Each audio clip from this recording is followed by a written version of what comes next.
What's going on, guys? Credit Solutionist here from FixMyFICONow.com. In an interesting turn of events in the drama that is the credit streets, credit reporting giant Equifax has been found to be sending incorrect credit scores for millions of consumers over the spring of 2022.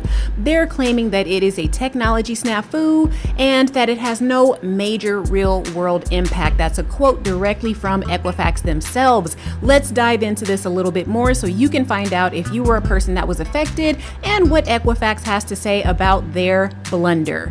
Stay tuned. If you're new here, welcome. If you are returning, thank you so much. You know I appreciate you. Come on in, take off your shoes, and let me know what you're drinking, because y'all, we're gonna have to take shots after this one. Now, we all know the mistakes can be made, and if you've been rocking with me for any amount of time, you understand that I know what's going on with credit monitoring and credit reporting agencies, aka bureaus. Now, Equifax tracks credit history for millions of American borrowers, and they sell your information to banks and lenders. Equifax is pretty much one of those companies that can determine whether or not you get a home, a car, or a credit card. So this is a big deal. Equifax is no stranger to drama. You'll recall back in September of 2017, Equifax announced that they had a data breach that exposed the personal information of 147 million people. That is insane. They agreed to a settlement, a global settlement, with the Federal Trade Commission and the CFPB to the 50 United States and territories. This is a big deal. And since you stopped by, don't forget to download our free 90-day rapid repair mini ebook at www.fixmyficonow.com so you can get the tools to repair your credit in as little as 90 days flat. You can also visit our website and get some do-it-yourself credit repair tools and some books, all right? Because y'all need to get educated. The credit landscape is changing over the next few months going into 2023, and I don't want you to get left behind. Check us out.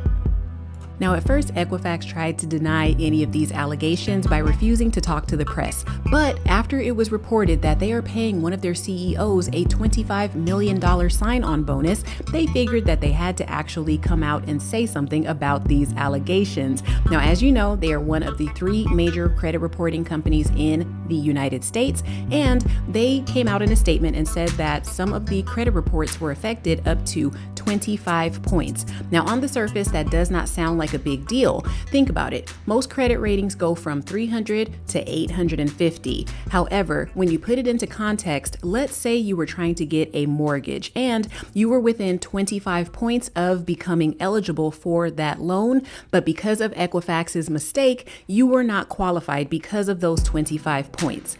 Do you understand how this could be a bigger deal than Equifax is letting on? They have actually, because of this data issue, prevented some people from being able to excel by getting assets, by obtaining cars, by obtaining credit cards that they otherwise would have been approved for had this glitch not been there.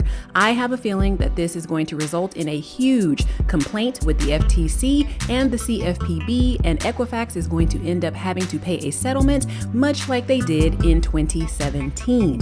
Now, the number of people that were affected by this is probably not even possible to calculate, and if you think about it, they could be sued for damages in this case based on the fact that people may have been rejected for things that they could have gotten.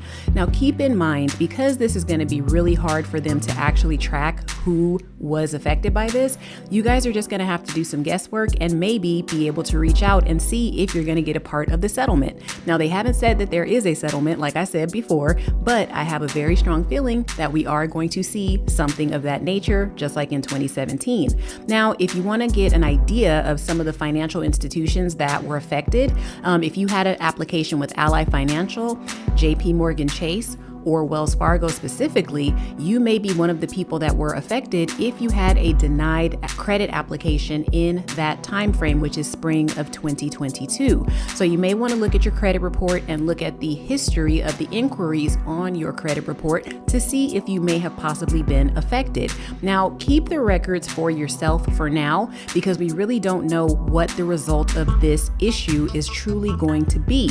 However, I'm here to give you a heads up on all of the latest and greatest in credit and credit reporting and all that good stuff. So I wanted to drop by and give you this info super quick. Be on top of your stuff, guys. Get your credit monitoring. You can use the links below, or you can use whatever company you wish to go with. But I'm the Credit Solutionist, and I had to bring you this message ASAP, hot off the presses. If you have any questions about this breach, or you have any information that you want to input, let me know in the comments below, and I will see you guys on the next video. Credit Solutionist out.